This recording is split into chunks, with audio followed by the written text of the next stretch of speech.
تو بھائیو شفا دینے والا کون ہے؟ اللہ۔ ہاں آپ اس کا حلال راستہ استعمال کریں۔ کیا؟ آپ سورۃ فاتحہ پڑھیں، کسی کو جن ہو گئے، نظر ہو گئی، کوئی شیطانی معاملہ ہو گیا، کوئی بیماری ہو گئی، سورۃ فاتحہ پڑھیں۔ یہ آج سے 6 مہینے پہلے کا واقعہ ہے، تحدیث نعمت کے طور پہ اور اللہ کے کلام کی عظمت کے طور پہ سنانے لگا ہوں۔ ایک شخص کا مجھے فون آیا امریکہ سے کہ میں بیڈ پر ہوں اور مجھے کینسر ہے اور میں خطرناک سٹیج پہ پہنچا ہوا ہوں اور کچھ ہی عرصے بعد میرا آپریشن ہونا ہے، دعا کیجئے گا۔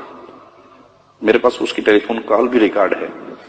تو میں نے کہا بھائی اللہ تجھے شفا دے، تو بیڈ پہ پڑا ہے، کچھ کر نہیں سکتا، سونے کے علاوہ جب تو اٹھے نماز پڑھنی ہے، کھانا کھانا ہے اور سونا ہے، اور تو تجھے کام کوئی نہیں، مستقل اپنی زبان پہ سورۃ فاتحہ کا ورد شروع کر دے آج سے، مستقل سورۃ فاتحہ پڑھ، جتنا تجھے ٹائم ملے، روز 10 گھنٹے پڑھ سکتا ہے، 15 گھنٹے پڑھ سکتا ہے، 12 گھنٹے پڑھ سکتا ہے۔ اس کو اپنا وظیفہ بنا، یہ تیرے لیے علاج ہے، رسول اللہ نے اس کو شفا کہا صلی اللہ علیہ وسلم۔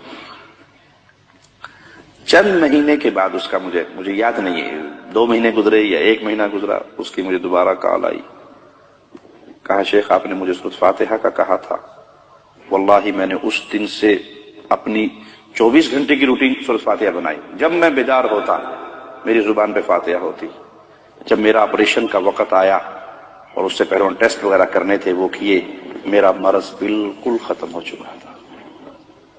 اس کو اللہ کے نبی نے شفا کہا ہے۔ آپ 24 گھنٹے کے پیچھے کیوں دوڑتے ہیں؟ آپ کے پاس جواہر ہیں، ہیرے ہیں، فاتحہ کو پڑھیں۔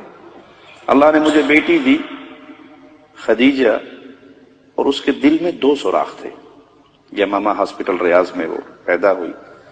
تو پیدا ہوتے ہی مجھے ڈاکٹروں نے جب وزٹ کے لیے میں گیا بیٹی دیکھنے کے لیے، کہا اس کا ایمرجنسی میں فوری آپریشن کرنا ہے، بائی پاس، اس کے دل میں 2 سوراخ ہے، 1 لاکھ ریال کا خرچہ ہے۔ میں نے کہا میرے پاس تو 1 لاکھ ریال کی حیثیت نہیں ہے، میں کہاں سے اس کا آپریشن کروں گا؟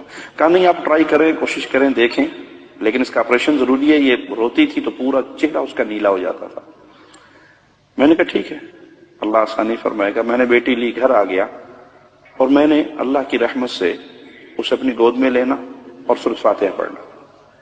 بعض دفعہ 2 گھنٹے، 3 گھنٹے مجھے ٹائم ملا، آدھا گھنٹہ، جتنا ٹائم ملنا، میں نے مستقل اپنی بیٹی کو گود میں لے کے صرف سورۃ فاتحہ پڑھنی۔ مجھے یاد نہیں کہ وہ 20-21 دن کے بعد دوبارہ یا مہینے کے بعد دوبارہ ہاسپٹل لے کر گیا، تو فائل اسی بچی کی تھی، ڈاکٹر چینج تھے۔ اب وہ مشین سکرین پہ ایکو کر رہے ہیں، نیچے فائل دیکھ رہے ہیں اور اس سکرین کو غور سے دیکھ رہے ہیں۔ مجھے کہتے کہاں سے علاج کروایا آپ نے؟ میں نے کہا کہیں سے نہیں بھی کروایا۔ کہا تو اس کے 2 سوراخ بند ہو چکے ہیں، بالکل ٹھیک ہوگی، نارمل ہوگی ہے ماشاءاللہ۔ میں نے کہا کچھ نہیں کروایا، صرف سورۃ فاتحہ پڑھ کے دم کیا۔ ہڈیوں کے پیچھے پڑے ہوئے ہیں، کوئی دھاگوں کے پیچھے پڑا ہوا ہے، کوئی پیر کے تھوک چاٹنے تک کے پیچھے پڑے ہوئے کہ بابا تھوکی چھوڑ دینا، ساڈا کم پار، بابا سوٹا مار دے، کئی بابے سوٹے والے ہیں، سوٹا مار دے، بس سوٹے سے ہمارا کام ہو۔ اس حد تک ہمارا عقیدہ کمزور ہو گیا۔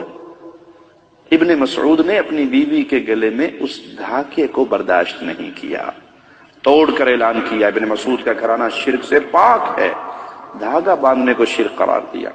تو بھائی اگر کوئی تکلیف ہو، جس گھر میں سورۃ فاتحہ بقرہ پڑھی جائے شیطان بھاگ جاتا ہے، مستقل پڑھے، روزانہ پڑھے، تو جواب کیا ملے گا؟ مولوی صاحب 2.25 پارے پڑھے کون؟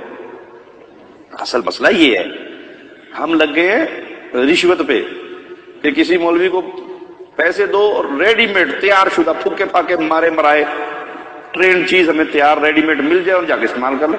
ہم خود کیوں محنت کریں؟ بھائی خود پڑھو، صبح شام کے اذکار پڑھو، سورۃ فاتحہ پڑھو، آیت الکرسی پڑھو، فلق اور ناس پڑھو۔